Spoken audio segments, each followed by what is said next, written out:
Welcome friends, स्वागत है आपका अपने channel elixir study exercise 5.2 part 6। बताओ यार कहाँ पे आ गए अपन, पार्ट 6 में आ गए। मतलब 6 पार्ट में अपन कवर कर रहे हैं। ये लास्ट पार्ट होगा वैसे भी, है ना। और आपका भी काफ़ी योगदान रहा इसमें पहुंचने में, मेरा भी काफ़ी योगदान रहा। जैसे तैसे करके अपन ख़त्म करने वाले कुल मिला के आज, है ना। तो स्टार्ट करते हैं। क्वेश्चन 18 पिछले में अपन ने 17 तक छोड़ा था लास्ट, आपको तो पता है ही, ठीक है। तो पढ़ते हैं ध्यान से और सोल्व करने की कोशिश करते हैं। सब कुछ है आसान, है ना। चलो ठीक है। तो किसी एपी के चौथे और आठवें पदों का योग 24 है, छठे और 10वें पदों का योग 44 है ना। अब यहाँ पे अंतर नहीं दिया, ये अंतर देता ना तो एक ही बार दे देता कि इतना है ना। अब इसलिए योग में दिया, इसलिए क्या 2 बार दिया है ना। तो अपन प्रश्न अनुसार लिखेंगे, ठीक है। सॉल्यूशन कर रहे हैं अपन डायरेक्ट, है ना। तो पहले तो क्या दे रखा है, A4 + A8 बराबर क्या है 24। इसको दे देंगे समीकरण 1, ठीक है। और क्या दे रखा है, इसको थोड़ा और सोल्व कर लेते हैं ना। तो ये क्या हो जाएगा A+3D, है ना, प्लस ये क्या हो जाएगा A+7D, है ना, बराबर 24। इसको थोड़ा और सोल्व करेंगे तो ये क्या हो जाएगा 2A+10D बराबर 24। अब इनमें क्या 2 कॉमन आ रहा है तो A+5D = 24। और ये 2 क्या हो जाएगा, डिवाइड में हो जाएगा। 24/2 कितना हो जाएगा 12। तो इसको देंगे अपन समीकरण 1। क्या आ जाएगा, क्या आ गया A+5D = 12। अब किसी भी एक का मान आएगा तो समीकरण 1 में रखने से अपना सॉल्यूशन हो जाएगा, इसलिए। अब दूसरा है ना, पुनः वही प्रश्न अनुसार है ना, पुनः प्रश्न अनुसार। अब क्या बोल रहा है, छठे और 10वें पदों का योग, है ना। क्या बोल रहा है, 1 मिनट, ठीक है। छठे और 10वें पदों का योग मतलब A6 + A10, है ना। छठे और 10वें पदों का योग कितना है 44। इसको भी वैसे ही रखते तो A6 क्या हो जाएगा अपना A+5D प्लस A10 क्या हो जाएगा A+9D = 44, ठीक है। तो यहाँ से क्या आ जाएगा, या तो दूसरा तरीका भी था यार, है ना, घटाने की जगह, है ना। ये देखो अपने पास क्या है 2A+10D की वैल्यू इतनी है ना। अब यहाँ से इसको सोल्व करेंगे तो कितना आ जाएगा A+A 2A, है ना, 5 + 9 14, है ना। तो 14D बराबर कितना है 44। अब यहाँ पे देखना, एक आसान तरीका बता रहा हूँ आपको, है ना। अपने पास किसका मान है 2A+10D का, है ना 14, है ना। तो अपन इसको क्या कर सकते हैं 2A+10D, है ना, +4D। बात वही है ना, 2A 10 और 4 14D बराबर 44। अब देखो इसका मान है अपने पास, है ना, 2A+10D का मान कितना है 24, है ना। देख लो काम आ गया, है ना। तो इसकी जगह क्या रखता हूँ 24 + 4D, है ना, समीकरण 1 से। यहाँ पे चूंकि डाल के, है ना, समीकरण 1 से लिख देना, है ना, समीकरण 1 से 2A+10D बराबर कितना हो जाएगा 24, बराबर कितना हो जाएगा 44। तो 4D बराबर क्या हो जाएगा 44 - 24 यानी 20, ठीक है। तो D बराबर क्या हो जाएगा 20/4 यानी 5। देख लो कितना आसान हो गया ना। अब वही करते अपन घटा घटू के जैसे तैसे, है ना। ये बहुत आसान है मेरे हिसाब से, तो बहुत आसान है, आपको भी समझ में आ गया होगा। थोड़ा सा एक बार और देखना पीछे करके अपन ने किया क्या, है ना, नहीं आया तो आई होप आपको समझ में आ जाएगा। अब D की वैल्यू आ गई। अब अपने को क्या A निकालना, AP के 3 पद निकालना है ना। तो A और D निकालने होंगे, फिर अपन खुद ही निकाल लेंगे। तो D आ गया, अब A निकालना है अपने को, ठीक है। तो अपने पास समीकरण 1 से, है ना, अपन ये लिख देंगे समीकरण 1 से। यहाँ से अपने को क्या निकालना A, तो कहाँ गया ये, है ना। तो यहाँ से A बराबर क्या हो जाएगा, ये वाला ले लो यार, या तो यही ले लो, ये वाले ले लेते हैं ना। तो यहाँ से A बराबर क्या हो जाएगा, मतलब अपन ने वैल्यू यहाँ पे रखी है 2A+10D की, है ना। तो यहीं से ले लो, है ना। तो यहाँ से 2A बराबर क्या हो जाएगा 24, है ना। मान लो यहाँ तक अपन आए ही नहीं, यहाँ तक आए, कैसे भी करके देख लेना ना। 24 - 10D, है ना। अब सब में क्या आ रहा है 2 कॉमन आ रहा है। तो A बराबर क्या आ जाएगा 12 - 5D। तो रख दो 12 - 5D की वैल्यू क्या है अपने पास 5। तो 12 - 25, 25 में से 12 जाएंगे तो 13, है ना। तो माइनस के 13। तो A की वैल्यू तो आ गई अपने पास -13। D की वैल्यू क्या है प्लस का 5 है ना। तो अपने पास पद कौन कौन से होंगे, AP क्या होगी A+D A+2D, है ना, 3 पद यही होंगे, ठीक है। तो A रख दो मान, तो -13, ये क्या हो जाएगा -13 + 5, ये क्या हो जाएगा -13 + 5 × 2, है ना, या फिर 2 × 5 एक ही बात है, ठीक है। यहाँ पे 2 × 5 रख दो यार, है ना, 2D, ठीक है। तो इसको थोड़ा और सोल्व करेंगे तो -13 + 5 तो -8 -13 + 10 तो ये हो जाएगा -3। तो ये हो गए अपने AP के 3 पद, गाइस कितना आसान था ना यार, अपन बिल्कुल आसान तरीके से किए हैं। सवाल वैसे बहुत बड़ा है, आपको मैं बता रहा हूँ ना, आपने खुद ने ट्राई करने की कोशिश किया हुआ, सवाल बहुत बड़ा है, अपन ने क्या किया है बिल्कुल सिंपल तरीके से करने की कोशिश किया है ना। ये वाली चीज़ ने है ना यहाँ पे जो अपन ने उपयोग में लिया ना, ये अपने को क्या आसान बना दिया एक तरीके से, काफ़ी लंबे झंझट से बचा लिया अपने को है ना, डायरेक्ट डी दे दिया, नहीं तो काटा कुटी इसको फिर उसके नीचे रखते हैं ये वो जैसे तैसे करके, है ना। ठीक है, तो अब देखते हैं 19वां सवाल, वो भी हिंदी वाला है, करने की कोशिश करते हैं उसको भी कुछ इस तरीके से नए अंदाज से, है ना। तो चलो यार देखना जरूर यार, है ना।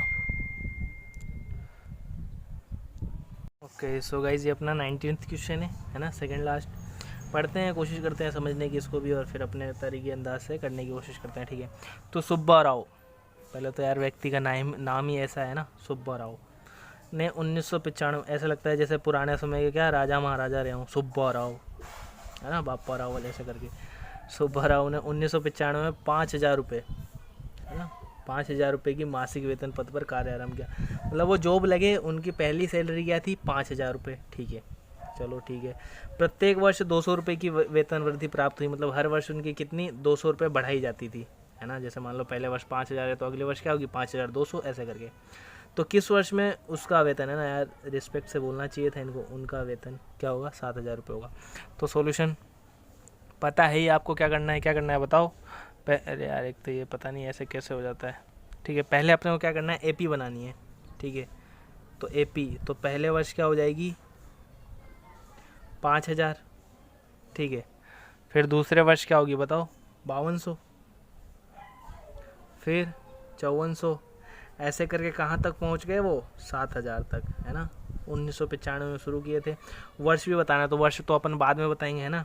तो अब यहाँ पे अपने को क्या निकालना होगा, एन निकालना होगा पहले तो, है ना। मतलब क्या दिया हुआ है, ए दिया हुआ है आपको 5,000, डी दिया हुआ है आपको 200, और क्या करना है एन दिया हुआ है आपको 7,000, और एन निकालना है, ठीक है। एन से ही अपन क्या वर्ष निकाल लेंगे, तो नॉर्मल सा फॉर्मूला आपको भी पता है ही, क्या हो जाएगा A plus N minus 1 into D. A की वैल्यू क्या है 5,000 प्लस एन माइनस, और बराबर में ही क्या दे रखा है 7,000, है ना। एन माइनस 1 तो एन इसको ऐसे ही रहने दो, डी की वैल्यू 200 इक्वल्स टू 7,000। अब n माइनस 1 इंटू 200 क्या हो जाएगा 7,000 माइनस 5,000 यानी 2,000, ठीक है। तो n माइनस 1 क्या हो जाएगा 2,000 बटा 200, तो 2 जीरो से काट दो, और 20 में 2 का भाग लगाएंगे तो 10, ठीक है। अरे एक मिनट गाइस, 5,000 रुपये मासिक वेतन थी, और 200 रुपये क्या प्रत्येक वर्ष बढ़ते गए, तो किस वर्ष उनका वेतन क्या होगा 7,000 होगा, ठीक है। तो यार प्रश्न यही थे ना, इतना हो गया। तो n की वैल्यू यहाँ से कितनी आ गई, जो देखो 7,000 माइनस 5,000 2,000, 2,000 में 200 का डिवाइड करेंगे 10, तो n बराबर यहाँ से क्या आ जाएगा 11, है ना। यार क्वेश्चन में कुछ ना कुछ गड़बड़ लग रही है, एक मिनट देखो,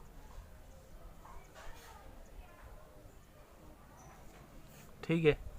यहाँ से तो अपन ने ठीक ही रखा है यार, है ना। 5,000 5,200 7,000 और वैसे 11 ही होगा, चलो ठीक है ना। ये n बराबर क्या आ गया अपना 11, है ना। तो किस वर्ष में, है ना, तो 1995 में उन्होंने काम किया था शुरू, है ना। तो n बराबर 11 मतलब उसके 11 वर्ष बाद, तो प्लस 11, तो प्लस 11 करोगे तो कितना आ जाएगा 2006, है ना। 5 और 1 6, 9 और 1 10 का 0, फिर 1 हासिल, फिर 9 और 1 10 का 0, फिर 1 हासिल 2, तो 2006। तो 2006 में उनका वेतन क्या हो गया 7,000 रुपये उन्होंने उठाया, है ना। और वैसे भी गिन सकते हैं अपन, है ना, 11 वर्ष कैसे, है ना। ये आंसर सही है या नहीं इसको चेक करने के लिए आप क्या कर सकते हो, अपने पास जो दिया है वो लिख सकते हैं ना। तो 5,000, है ना, फिर 5,200 5,400, है ना। 100 नहीं लिख के मैं यही लिख देता हूँ 56, है ना। 100 देख लेना 58, फिर 6,000, फिर 6200, है ना, फिर 64 66 68, फिर 70, है ना 7,000। तो अब गिनना है आपको कि, है ना, 7,000 पहुँचने में कितना टाइम लगा। 5,000 तो था ही, है ना। तो यहाँ से यहाँ 1 वर्ष, फिर 2 3 4 5 6, ठीक है, 7 8 9 10, और एक ये पहला साल ऐसा मान के चलो तो 11, है ना। तो n इक्वल्स टू कितना आ गया 11 साल में, है ना। तो 11 साल में यानी 2006 में उनका वेतन कितना हो गया 7,000। ठीक है, सो गाइस सिंपल था, है ना। अब अपन देखते हैं लास्ट सवाल। बहुत सिंपल सवाल था ये, है ना। अब देखते हैं लास्ट सवाल, वो इस क्या बोलते हैं, इस एक्सरसाइज का ही लास्ट सवाल, है ना। उसे भी ध्यान से देखना यार, वो भी थोड़ा ऐसे ही दिखता है ना सवाल यार। पढ़ने में तो इतना बड़ा था, है ना, सोचे तो थोड़ा टाइम लगेगा, लेकिन ये कितना आसान सवाल था, है ना। कितनी जल्दी हो गया, आपको भी ऐसा लग रहा होगा, है ना। चलो ठीक है, लास्ट सवाल देखते हैं। ओके फ्रेंड्स, तो फाइनली अपन लास्ट क्वेश्चन तक पहुंच चुके हैं, है ना। फटाफट इसको भी खल्लास करने की कोशिश करते हैं, ठीक है। तो क्या देखा, रामकली बताओ यार, नाम बता रहा हूँ ना, ऐसे ऐसे नाम है। रामकली ने किसी वर्ष के प्रथम सप्ताह में 5 रुपये की बचत की, है ना। अब आप बोलो 5 रुपये बचाए, कौन सी बड़ी तीर मान ली। तो यार अपन अभी छोटे हैं ना, इसलिए 5 रुपये की बचत हो रही है। बाद में जब बड़े हो जाओगे ना, तो ऐसे ही क्वेश्चन आएंगे, उनमें बोलेगा 50,000 रुपये की बचत की, ये वो, समझ रहे हैं ना। अपन रोज जरा कैलकुलेशन नहीं कर पाएंगे, ये देख के हो जाएंगे, लेकिन कोई नहीं, है ना। 5 रुपये की बचत की, और फिर अपनी साप्ताहिक बचत 1 रुपये 75 पैसे, ना 1.75 रुपये बढ़ाती गई, ठीक है। यदि nवें सप्ताह में उसकी साप्ताहिक बचत इतनी हुई हो तो n ज्ञात करना है, ठीक है। तो नॉर्मली सॉल्यूशन डाल के अपन करते हैं, AP बनाने की कोशिश करते हैं अपन। तो AP है ना, तो पहले सप्ताह में तो कितनी थी, 5, ठीक है। फिर दूसरे सप्ताह में इतनी, है ना, मतलब इतनी बढ़ाने लग गई, है ना। तो अपने को तो A दे रखा है 5 और D दे रखा है 1.75, तो बस बढ़ाते जाओ, है ना। तो 5 में 1.75 जोड़ेंगे तो 6.75, है ना। फिर 6.75 में जोड़ेंगे तो कितना हो जाएगा, मतलब 1 जोड़ेंगे तो 7.75, फिर 75 जोड़ेंगे तो 8.5, है ना। ऐसे करके चलते चलते लास्ट में कहाँ पहुँच गए अपन, 20.75 में, ठीक है। तो यहाँ पे अपने को क्या, A दिया हुआ है 5, D दिया हुआ है 1.75, अपने से क्या पूछ रहा है, तो AN भी दिया हुआ है ना 20.75, पूछ क्या रहा है, N पूछ रहा है ना, क्या, N ज्ञात कीजिए। सीधा सीधा बोल दिया इसने तो, ठीक है। तो अपने को कुछ भी नहीं करना, डायरेक्ट AN वाला फॉर्मूला लगाना है। क्या होता है, A + n-1 इंटू D बराबर अपने को क्या दे रखा है, 20.75। वैल्यू रखनी है, A की वैल्यू 5, है ना, यहाँ रख रहा हूँ, प्लस N निकालना है। तो ऐसे कैसे, D की वैल्यू क्या है मेरे पास, 1.75, है ना। तो 1.75 को ऐसा करता हूँ मैं, पॉइंट में वैसा बदल देता हूँ ना। तो 1.75 पॉइंट हटाऊंगा तो बटे में 100, है ना। अब 25 से डिवाइड जा रहा है ना, नॉर्मली 25 से दे लेते, तो 25 7 175 बटा 25 चौक 100, तो 7/4, है ना। अब थोड़ा आसान लग रहा है ना, काटा कुटी में आसान हो जाएगी। 20.75, ठीक है। तो इसको 20.75 ही रहने दो अभी तो, है ना।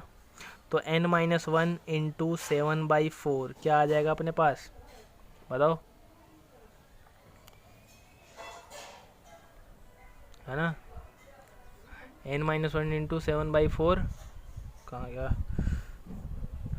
तो 20.75 माइनस 5, 20 में से 5 जाएंगे तो 15, तो 15.75, ठीक है ना। ठीक है, तो 15.75 को मैं बदल लेता हूँ, तो 15.75 को क्या लिख सकता हूँ मैं, 3/4, है ना। 75/100 तो 3/4, है ना, ये हो जाएगा। अब इसको सोल्व करना है, तो n-1 बराबर क्या हो जाएगा अपना, 15 सही नहीं, इसको वैसे ही रहने दो यार, 15.75, है ना। और यहाँ पे अपना क्या आया था आंसर, 1.75। तो नॉर्मली सॉल्व करने के लिए देखो 15.75, है ना। तो इसको वैसे लिख सकते हैं अपन, है ना। एक बार रख के देखते हैं ना, 3/4 करके आता है, ये नहीं आता आंसर, ठीक है। अगर n पूरा नहीं आएगा तो कुछ और रखेंगे। तो यहाँ से तो क्या था, मतलब 15.75 को लिखा अपने, 15 इंटू 3/4, है ना। 15 सही 3/4, और ये 7/4 इसके बटे में चला जाएगा, है ना। और इसको सोल्व करेंगे तो 15 सही 3/4 इंटू 7/4 क्या हो जाएगा, उल्टा, यानी 4/7। अब इसको थोड़ा और सोल्व कर लो, तो 15 चौक 60 और 3 63/4 इंटू 4/7, है ना। मिश्र भिन्न वगैरह जो भी बोलते हैं अपन, वो हो गया। तो 4 से 4 और 7 नम 63। n-1 की वैल्यू 9 हो गई, तो n = 10, है ना, = 10। अब आंसर देखता हूँ मैं सही है या नहीं, ठीक है ना। तो यही आंसर आ रहा है अपना बिल्कुल, है ना, n = 10। तो यार समझ में आया होगा, है ना, अपन ने यहाँ क्या किया, 15.75 को क्या लिखा मैंने, 15, है ना। इसको मतलब 15.75 को क्या लिख सकता हूँ, देखो ऐसे किया था मैंने, 15 + 0.75, है ना। 0.75 को क्या लिख सकता हूँ मैं, 3/4, 4, है ना। अब 15 + 3/4 तो इनका लघुत्तम लोगे, है ना, तो क्या हो जाएगा 4 आ जाएगा लघुत्तम। 15 चौक 60 + 3 63, तो 63/4 ये रहा, है ना। इसको अपन ने रखा है। तो ऐसे करके ना, ये मिश्र भिन्न वाली प्रॉपर्टी होती है यार, अपन 6th-7th में पढ़ते हुए ना, 5th 6th 7th में, तो आपको समझ में आ गया होगा शायद, है ना। n = 10 ये भी अपन ने बहुत आसान तरीके से कर लिया, देखा है ना। सवाल तो अपने को देखने में बड़ा लग ही रहा था, है ना, नाम भी रामकली, ठीक है। सो इससे लेना देना अपना को है नहीं। सो गाइज अपना क्या है, एक्सरसाइज 5.2 कंप्लीट हो गई है, खुशी मनाओ, बिन कंप्लीटेड, ठीक है। अब अपने और अब क्या बचा है अपना, है ना, nth टर्म वाला हो गया। अब क्या बचा है, सम, है ना, मतलब योग वाला। तो योग का एक बेसिक वाला आएगा पार्ट, है ना, फिर उसके बाद अपन क्या करेंगे, एक्सरसाइज लेंगे 5.3, फिर इसके बाद 5 चैप्टर ख़त्म। अब ये देखो यार, इसमें भी क्या है 20 सवाल हैं, है ना, तो आपको भी कोऑपरेट करना पड़ेगा थोड़ा सा, है ना। इसमें 1-2 सवाल मिलते जुलते बता दूंगा कि आप खुद कर लेना, नहीं तो मैं ट्राई करूँगा ना, बड़ा सवाल होगा तो मैं खुद ट्राई करने की कोशिश करूँगा, है ना, ठीक है। कुछ नए नए तरीके सीखते जाएंगे, जैसे इसमें अपन ने सीखा है पिछले 2-3 पार्टों में, ठीक है। सो गाइस पसंद आया होता है लाइक शेयर सब्सक्राइब जरूर करना। मिलते हैं नेक्स्ट पार्ट में, धन्यवाद।